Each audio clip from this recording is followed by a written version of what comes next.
জায়েদ, আরশিয়া এবং তাদের ছোট্ট বন্ধু। জায়েদ আর আরশিয়া দুই ভাই বোন যেমন চঞ্চল তেমনি দুষ্টু। সারাদিন সারা বাড়ি মাথায় করে রাখত তারা। একদিন তারা ঠিক করল বনের দিকে ঘুরতে যাবে। বনের ভেতর হাঁটতে হাঁটতে হঠাৎ তারা দেখল একটি বড় গাছের আড়ালে কি যেন একটা নড়াচড়া করছে।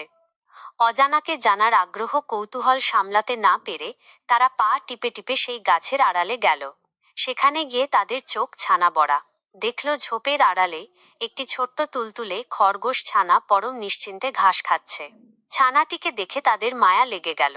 তারা ভাবল, বন তো অনেক বড় আর ভয়ঙ্কর, এখানে ছানাটির কোনো বিপদ হতে পারে।